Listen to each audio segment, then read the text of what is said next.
Hey, this is Pete, and this is Grand Marshal Travel. I want to say podcast. It's not a podcast; it's a video, and we're not podcasting.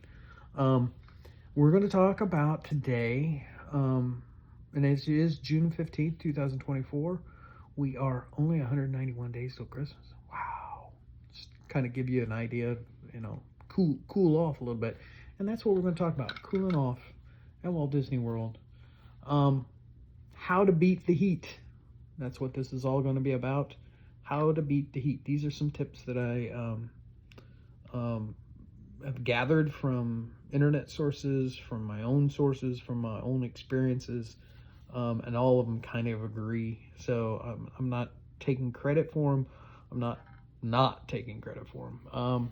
Number one, stay hydrated. I got my Corksicle water bottle, and I use it a lot, and as you can hear, there is ice in it, and I put ice in it, and then I fill it with water, and then I put some flavoring in it, and kind of just do that. Now when you're out into the parks, you're not going to be able to just go and fill it up with ice. However, if you fill it up at the beginning of the day, sometimes the ice stays with it, especially if you're drinking a lot and stuff, and it stays in. This is probably, I'm gonna say, 3 to 4 hours old. This ice hasn't melted down too much. It's melted down some, but it is one of those things. The other thing is, dress for the occasion. Don't dress for the elements. It's hot. Sleeves are optional. Okay. Now, when you do that, and also, okay, light colored clothes, not dark colored clothes. Now, if you're one of those people who really wants to wear black, you're going to pay for it. It's hot, and you're going to sweat. Light colored clothes, doesn't have to be white. Doesn't, probably cotton and linen blends. Those are the best. Shirt wise, as I said, sleeves are optional. Not too many places are going to require you to keep your sleeves on. So, those are, and I'm talking on that one mainly for the guys, and some of the girls too. Just be careful of, some of the things. They might talk to you a little bit. Don't dress, I don't want to say it badly, but don't dress sleazy, just dress comfortable. And they're going to realize you're going to be coming there. With that said, bring extra if you can. Just if you have a bag in there, throw in a t-shirt, throw in maybe two, for yourself. Always, sometimes I throw in a little thing of baby powder just to kind of go to the bathroom, kind of towel off a little bit as much as I can. Also bring a small towel or something to just wipe the gunk off a little bit, and then throw in some baby powder, and then maybe change into a new t-shirt or whatever. That's one of those things. Probably the main really thing you should be careful about. There's 3 things I think you should be careful about: your face, your eyes, which are the same thing, and your feet. Your feet can burn if you're wearing sandals and stuff. I always wear tennis shoes. I always wear like light colored tennis shoes with a mesh stuff. But I understand there are some people who like to wear flip-flops, and they like to wear Crocs and stuff. Still, the sun can bear down into those little holes, and you might have like a little polka dot thing if you're wearing a thing of Crocs on your feet when they're, and some of those polka dots are red, some of them are white. It's not good. I always wear a pair of socks, and I don't care what you think. I'm not a youth minister, but I will wear socks with my Crocs if I'm going to the parks. Not that I ever really wear Crocs that much. The only time I do is if I'm starting to get blisters on other things and I wear Crocs. And sometimes I'll just avoid the socks then or whatever. But with that said, be careful of that. Make sure you are applying and reapplying sunscreen when needed. If you have tattoos, make sure if they're not covered up, make sure you're putting some sunscreen on them too. And even if they are covered up, just kind of throw a little bit of, I usually use a spray sunscreen, and then I'll spray myself again sometime later on in the day. Take breaks. This can be one of two things. If you are a if you're there at the Disney parks and at the resorts, and you're staying at a resort, take advantage of the early entry, half-hour early entry to all the parks, and do that if you're at the Magic Kingdom after the first parade, or even if you don't want to catch the parade. But if you want to catch the parade, catch the first parade, and then head back to the room, relax, maybe swim a little bit, get in the pool, and then plan on coming back in the evening if you want. Watch the fireworks, whatever, and you will. It'll be pretty good. And I will tell you, this is probably one of the hardest things for me to tell you. It's because I never do it. I always am go, that type of guy. But as I get more towards a certain age that it will not be named, I'm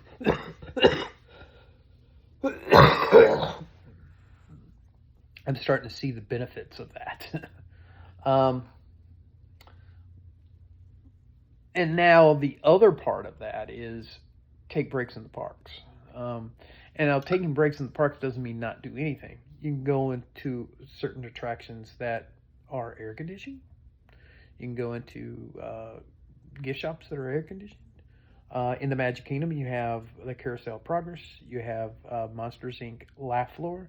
You have the Hall of Presidents. You even have like the Haunted Mansion and Mickey's Floor of Magic and others.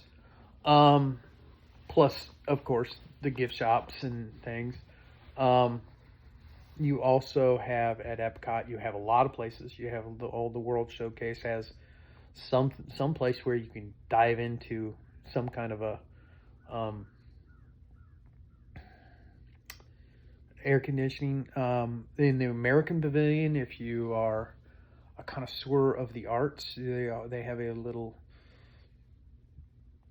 area there where you can listen to the Voices of Liberty. Currently, they have an exhibit by the world-renowned painter and ex-president George W. Bush, and also they have a very good show called The American Experience, hosted by Ben Franklin and Mark Twain. It's a good 20-minute, and it's air conditioned. It's nice.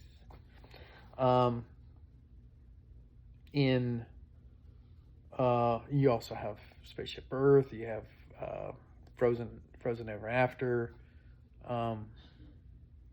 Now in Hollywood Studios, you have another Frozen, the Frozen Sing Along. You have Midway Mania. You have you have a lot of places where you can just go in and be to eat, and also restaurants and gift shops and those type of things. Now the Animal Kingdom,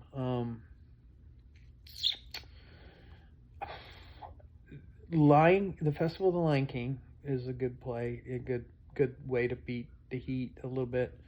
And also, not necessarily do you have to go indoors to beat the heat. There are lots of relaxing ways to go. I like going on safari if I can and stuff.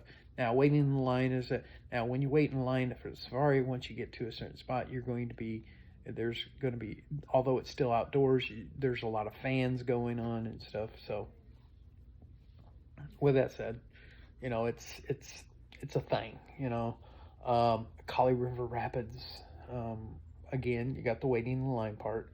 but it does cool you off because you will get wet, that type of thing. Um, and also, there's other places that are not in the parks. You have Disney Springs, which has all the gift shops, the restaurants. You got Splitsville that is bowling. You can even go and watch a movie at the movie theater. Now, these cost money, of course. Disney Springs also has the Coca-Cola store, which is has a rooftop bar that has Coke products, of course. Um, and if you want to do a little resort hopping, and you can go in and go into the lobbies of all the resorts and stuff, whether you go by bus or whether you go by Skyliner, or if you go by, and Skyliner's another good option there too. Or if you're on the monorail loop, you can go in and look at the Grand Floridian, the Polynesian, and the Contemporary. Catch a boat, go over to Wilderness Lodge. These are things you can do, and they have lots of places where you can go and just relax and enjoy and think about that next Disney vacation. And we'll talk to you about that a little bit. Another thing is go on the water rides, go on splash pads. I know you're an adult, but you may have had kids, or you may be thinking about kids and stuff. You want to test these out, just walk through them. You don't have to, splash kids around and stuff, but you can go through there. The resort pool, I mentioned that earlier. And also they have a couple good water parks. Now, they're not open at the same time, but usually one of them is open. And in 2025, one of the perks of booking a 2025 trip is that you will be given uh, a pass to one of the water parks, whichever one is open. Um, Free. Well, you'll pay for it in the price of the package and stuff. But again, we'll talk about that a little bit later. And also, the last thing I'm going to talk to you about: find any air conditioning you can.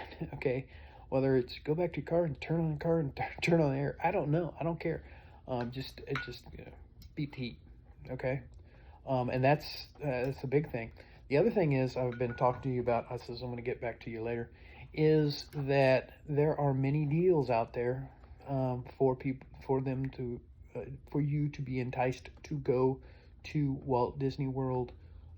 If you want to go out to Disneyland, if you want to take a cruise, whatever, there are lots of deals going on right now.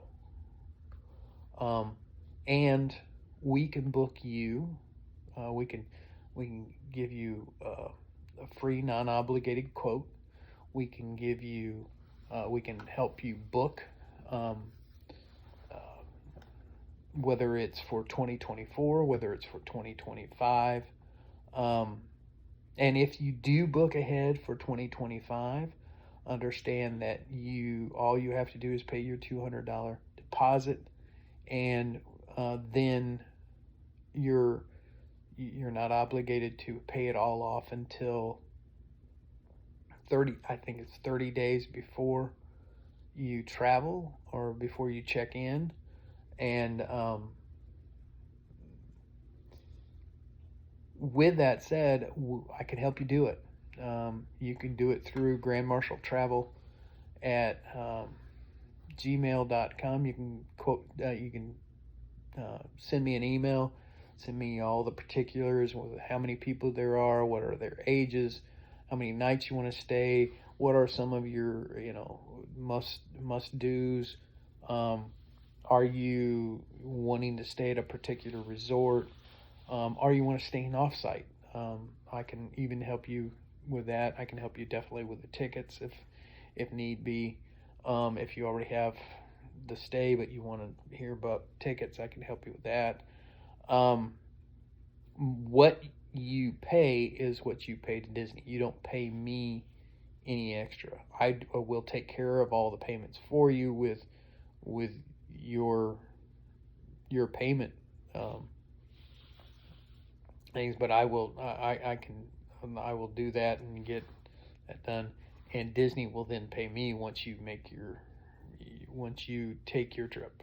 Once you finish your trip, whether it's this year or next year, I will get paid by Disney or by Universal, whatever. And yes, I will. I also can deal with Universal. We don't mention it too much because I'm kind of a Disney freak, as you have probably figured out. But with that said, it is Grand Marshal Travel. We are connected with Boardwalk Travel Agency, and that's who actually is um, hired us to do that.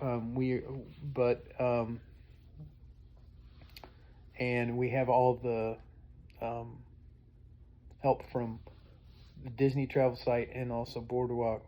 You have all the people that deal with that, and we are a small business that helps out the people, and we will be looking out for deals for you. Say again, in 2025, you want it to go in June of next year, and you want to stay at Pop Century, or you want to stay at Grand Floridian, who knows, and you're saying, okay, I can get you that room now, or I can get you guarantee of a room now, and if a deal breaks out for that, whether it's now or whether it's next March, I will still be looking for you, and I'll be looking for the best possible deal to save you money. And with that said, thanks for listening, and maybe I'll see you in the parks. Goodbye.